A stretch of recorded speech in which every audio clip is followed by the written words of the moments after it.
In today's video, we will look into a scenario in which I continue the kaiserOst series.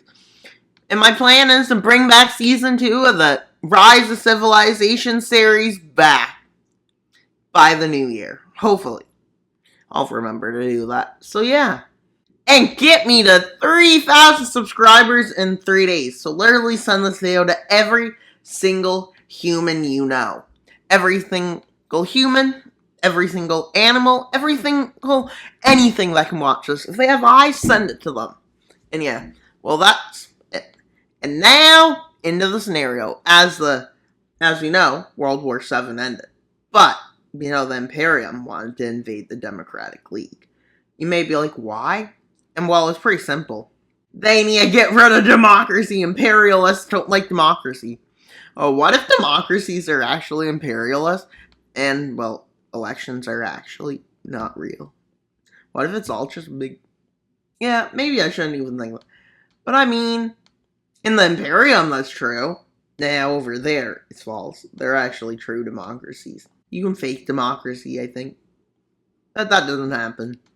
And, well... war. With India being focused on Southeast Asia, Tibet, while Turkey is focused on Iran, Russia and Germany and Italy are focused on the north. With their first plan being initiated. With Russia deciding it's best to go after China first, because they're the strongest nation in this alliance. And they move into Mongolia to get there. Followed by Turkey's offensive into Iran, breaking out with a Russian offensive there. India's offensive against India. Yeah, that's kind of weird to say. India's offensive into Myanmar and offensive into Afghanistan. With stalemate quickly being achieved in Manchuria. As Russia's pushing forwards, they quickly get put into a stalemate. But their front in Mongolia hasn't been turned into a stalemate yet. Well, they advance almost about to take Ulaanbaatar, but then they're pushed back quite a significant way. Same with India. India's pushed back a bit. Iran pushes back. But Russia is a plan. As stalemates are in China, they realize our best front is Kazakhstan, which they involve German, Italian forces in the puppet center with the Russians, and they quickly start seizing major areas. Even though the capital's like there. Well, quickly they move in and capture the capital. With overall sending forces down to Kazakhstan. Which means India starts its offensive against Iran. Which means Turkey's offensive against Iran goes better. With quickly, not long after, the front line, the Russians go like that to create a stalemate. But before the stalemates form, there's a few pushbacks, a few minor pushbacks, like over there, and over here. As the Imperium is also known as the Kaiser League. With the North India capitulating, followed by the fall of Kabul in Afghanistan, India's offensive into Xinjiang, as Turkey launches an offensive which manages to encircle Tehran, which leads to the fall of Tehran, which leads to the fall of this area of the country, which leads to the connection of these fronts, which leads to these fronts connecting, which leads to India's offensive into Myanmar, with them moving into Thailand too, and Nepal, which goes over a long time. With Russia breaking through into Japan, and the northern island of Japan falls, followed by them moving even south in Japan, which leads to the puppet Japan surrender, which leads to China getting pushed back a bit, which leads to encirclement after encirclement, which leads to a breakthrough into Korea, which leads to a Chinese counteroffensive, which means troops are being moved across the front to push these back, which means, well, Iran is forced to surrender along with Afghanistan, with India moving up and Russia moving down to connect their fronts in Central Asia. With them using this opportunity, Russia, to seize Ulaanbaatar, leading to the surrender of Mongolia, the surrender of Afghanistan. They hold it like that. Indochina is the strongest nation left, probably. Indochina, Thailand. No, Indonesia, probably. Pushing India back. But with a Uyghur rebellion breaking out, the collapse of China is almost inevitable. With the Tibet offensive going horrible because it's hard to climb mountains, with more rebels popping up and more troops entering, the establishment of a Xinjiang state is believable after the war. But we won't know if it's a lie or not till the war ends. With the Korean offensive cutting Korea off from China and them moving down, which demoralizes China. With India's navy offering a way out to, well, Indonesia and Malaysia. They say that they realize it's inevitable that we won't win, so they say, yeah, let's probably leave. With them being offered like money and stuff to leave and economic aid, the Philippines quickly follows. Because their allies clearly weren't loyal enough.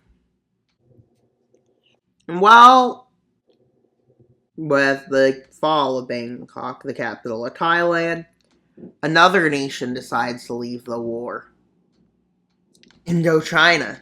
So now the war is becoming easier to win with a few of the stronger nations out.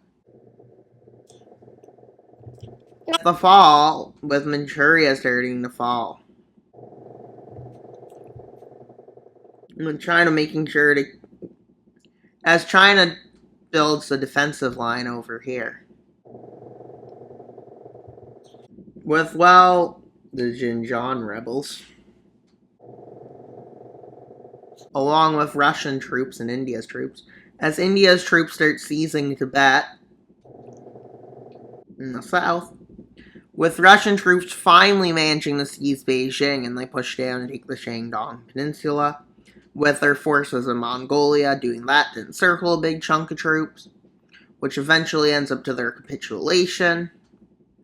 India moves in from the south. China's trying to figure out a way out of this war, but they don't want to leave because they think they can still win for some delusional reason.